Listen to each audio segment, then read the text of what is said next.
Aishimai Sitahi Croesioi, Christoi. What's cracking? Boys and girls, today we're talking about fighting fantasies, the Citadel of Chaos. Is it good? Is it bad? Well, you're gonna find out if you keep watching. You know, that's the joy of YouTube.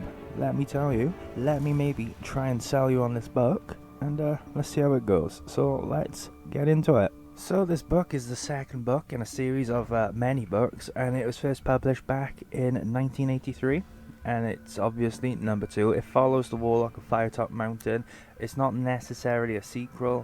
Nothing really relates to Firetop Mountain. I think the main antagonist of this book is actually he knows the antagonist of the Warlock of Firetop Mountain, but apart from that, it sort of stands by itself. That said, you know, you can pick this book up and run with it. You know, you're not going to be out of the loop starting on book number 2, because these books don't follow each other directly, obviously.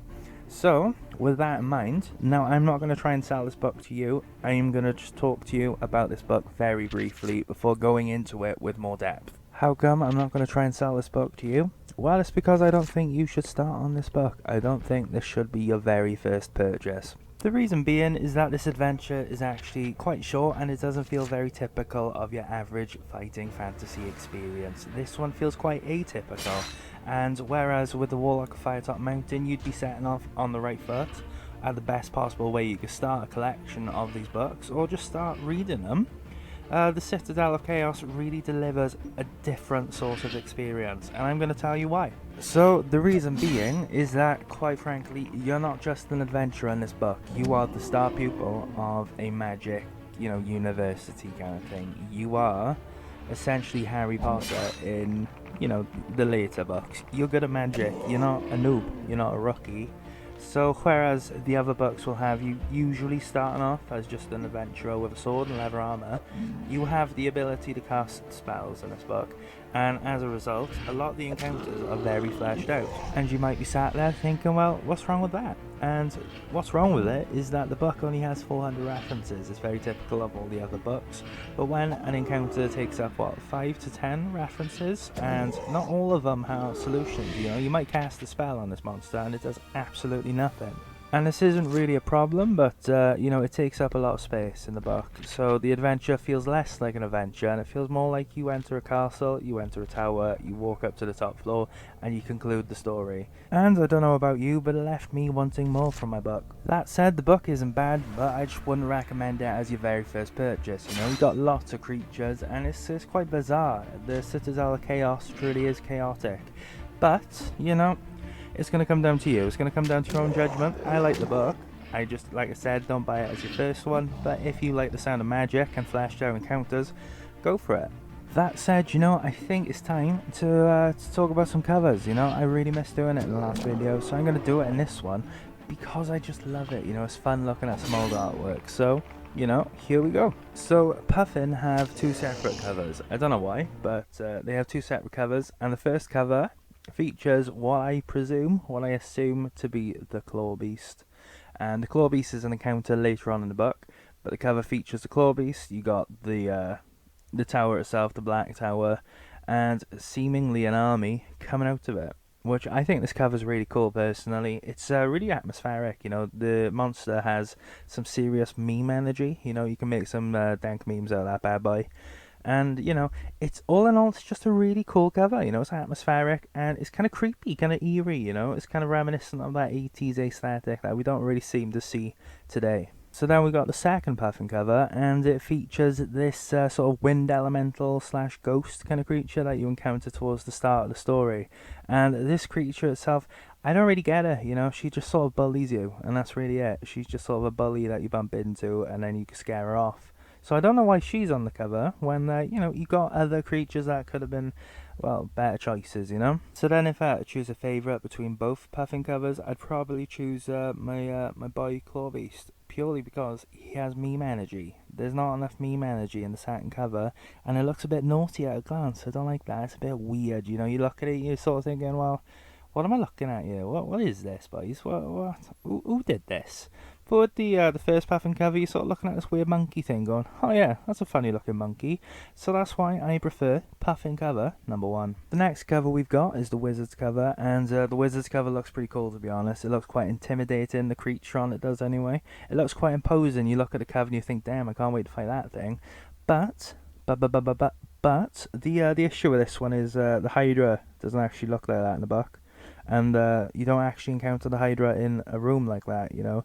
You actually encounter the Hydra, and he's just sort of stood in the corner of the room going, meh, don't hurt me. And then you actually fight the boy, and, well, you don't have to fight the boy, but he's a bit of a pushover, you know. It kind of hypes up the scene that doesn't actually exist, and it's a bit of a letdown, you know. I do like the Wizards cover, you know, it's pretty cool, but it is a bit of a letdown.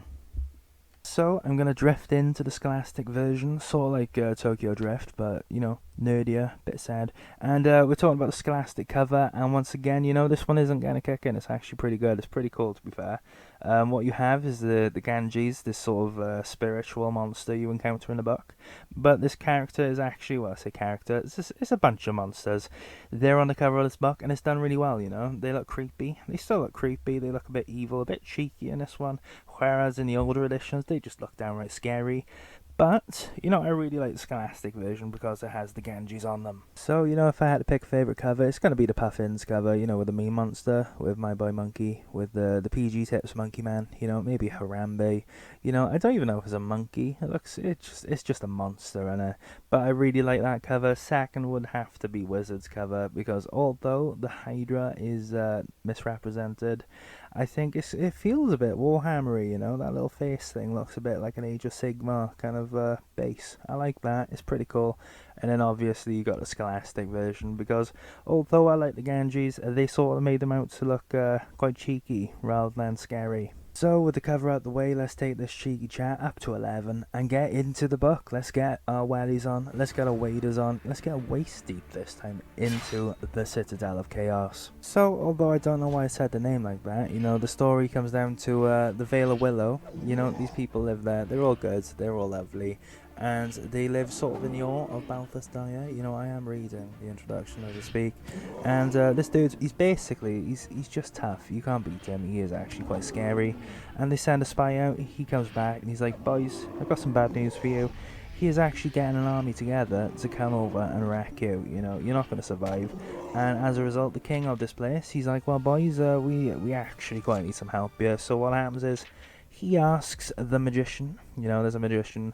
And he's one of the best magicians, you know, go in. He lives in the forest, and what actually happens is, because he can't survive the fight, he actually gets you to do it, because you are one of his star pupils, if not the star pupil. The book actually says you are the star pupil of Grandmaster of Yore. You know, that's about it. So what you have to do then essentially is assassinate Balthus Dyer. And it's a really cool, it's actually a really cool set. You've actually got a really good reason to be going on this adventure. And you're not actually just doing it to rob the guy. You're actually saving a little village. And you know, that's quite noble. So you pack your bags and you actually go over to the Citadel of Chaos. And outside the main walls, you know, you've got two weird monsters. One's a dog with a gorilla head, and one's a gorilla with a dog head. And you're looking at these boys, you're thinking, what's actually happening here? Why am I so confused? Why is this so funny? Why is Harambe got a dog head? And they're guards. I don't think it's actually explained why they're spliced. I think it's just because it's chaotic. But you can actually fight these guys. I recommend not fighting them just because of how funny they are. But yeah, you get to talk to them. Hopefully they let you in without you having to fight them. You know, once you're in, then you're in the Citadel of Chaos. So once you've entered the walls of the Citadel of Chaos, you might be sat there thinking, wow, that was pretty easy. And what you're going to find is getting to the tower itself is also pretty easy. I think you get jumped by either a tentacle monster or like this weird ghost Beyblade thing. And apart from that, you know, I think the only other encounter you get is between two guys arguing over the price of a knife. The knife itself is pretty good, you know, you can use it once, but it is pretty good. But that said, you know, then you're sort of ushered towards the tower. And this tower has like this weird rhino dude. He's just waiting outside, and you approach. He's like, give me a password or I'm going to kick you in. And if you get lucky and just lie about the password, I think I bluffed my way in. You just get let in. There's no resistance. Hopefully you don't end up fighting the dude. He looks pretty tough. He probably is pretty tough. but you know, it's just easier to lie your way in. So you get into this house, you're rubbing your hands, you're thinking, where do I go now, boys? Where do I want to go? And you're really given two choices. You can go down into the basement, or you can keep going towards this big wooden door. The choice is up to you. My first read through had me going into the basement, where I encountered this leprechaun, who proceeded to be one of the most annoying creatures in the entire book.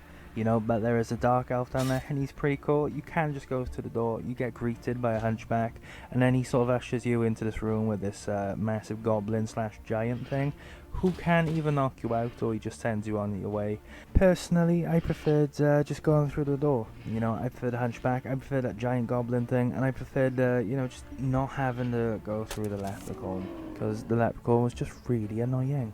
Personally, I recommend going through the door, following the hunchback, going through that giant slash goblin thing, and you get to play a game called Knifey Knifey as a result. You know, it's essentially Russian roulette with daggers, except, you know, there's 6 blades, one of them's real, and the other 5 are sort of like fake blades. You know, you stab yourself, but the blade will go back into the hilt, and I thought that was really cool, you know. I thought that was really fun. But obviously, you know, it is Russian roulette, and how you play it is you roll a dice for both you and your opponent, and the first person to get a 6 unfortunately loses. They just sort of stab themselves, and you get to win some nice stuff. But you know, you don't have to play the games, you can just move on through. It's really up to you. So no matter what you choose, you sort of find yourself in this corridor, in this hallway kind of thing. You're looking at 2 flights of stairs. There's one to the left, one to the right, and there's suits of armor, and there's paintings everywhere. So you get some choices here. You can go up either set of stairs, you can look at the paintings, or you can look at the suits of armor. Personally, I wouldn't recommend the armor, because one of them will come to life and hit you, and then the paintings, you will see Balthus Dyer himself, but it has a negative effect on you, and then you're really just left with which staircase do you want to climb. I personally would go up the right staircase, because the left one is booby trapped, but you don't know that. That was a bit of a spoiler. Either way, you end up on the balcony, and you get to choose which door you want to go in next. So this bit's actually a bit weird, because one of the doors you go through, and you're greeted by 3 orcish toddlers. But the writing itself doesn't actually say that these are toddlers, it just calls them monsters, little green monsters. And because they're little green monsters and everything's so fleshed out, you can either offer them items, you can just barge on past, or you can draw your sword and actually attack them. So I just walked on past because they don't actually attack you. But I did go back and I checked all the interactions, and the only weird thing is that you actually do attack them if you choose to attack, and the book won't stop you. And I don't know, it just feels a little bit inappropriate, it feels a bit weird, it feels a bit, you know, mean, it feels a bit dark, you know, a bit of infanticide in a fighting fantasy book.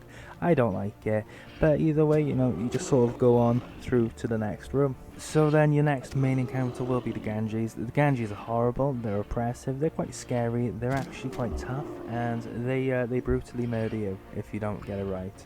So, you know, you go to the Ganges, and what they're after, believe it or not, is ointment. I don't know why, but they just want that ointment. They want some smooth skin, you know, despite them just being floating heads. Either way, these are the monsters that feature on the Scholastic version. It's a really cool encounter. I didn't like it the first time. It's quite annoying. You're just flicking back and forth, trying to figure out how to survive. But, you know, you do actually eventually, hopefully, survive this encounter, and you just sort of go on to the next room. You sort of ushered from this room straight into the other room, and then you just throw the bottle of ointment back in for the Ganges. It's weird then, because your next encounter then is actually the Hydra, and the Hydra, like I said, he's just sort of in the corner of a room. He's not very intimidating, but what you're going to find is you can't actually kill him with a sword. You have to use either an item, or you have to use a spell. And this is the thing, you mess up your spells, you're not going to survive, and if you don't have the item, you're not going to survive. You cannot fight this creature conventionally, and for some people that's going to be really annoying. For me personally, I was like, well, I've got this fleece, I'm going to use my fleece, and it works, you know, it's really nice. But you're literally fighting this dude in like a square room with like a bunch of mulchy corpses around the place. He's not that impressive, you know. The fight isn't as good as it looks on the cover. You know, when I saw the cover, I was like, wow, this Hydra's going to be released on the town. But no, he's just sort of in the box room, sat there, and you beat him up, or, you know, you just sort of get past him without much of a problem. And yeah, you know, once you defeat the Hydra, you're really onto the big bad evil guy of the story. You are then going to have to face the person who you were sent to assassinate, essentially. But before you can actually fight this fella, you need the combination for a lock. And lo and behold, it's easy to miss. But yeah, you know, this final fight against Balthus Dyer is actually really well done. There's a lot of depth to this fight, and there's a lot of stages, you know. It actually feels as if you're fighting a warlord, somebody who's threatening, and he throws the Clawbee statue as if it's Pokemon.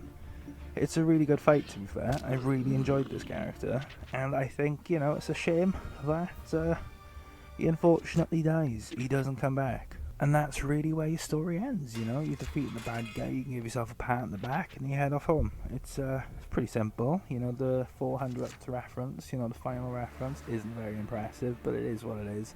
You completed the Citadel of Chaos. So, would I recommend the Citadel of Chaos? And the answer is yeah. You know, it's weird but in a good way. You know, it's fun, it's quirky, it certainly is chaotic, and you know, there's a lot of depth to these fights. You know, it's fun to go into a fight and have multiple options rather than getting ready to kick them in. It makes a nice little bit of a change. So that's the video, ladies and gents. I hope you enjoyed. You know, you might be wondering, well, has this guy's voice changed during the video? And the answer is yeah. I was quite ill, but then I had to finish it off because, you know, it feels weird being out of schedule. So yeah, I had fun. And if you enjoyed the video, feel free to like, feel free to subscribe, and feel free to leave a comment if you didn't like anything. If you want to start a fan club for me, I don't know. But either way, take care, and I hope you have a really nice day. Take care.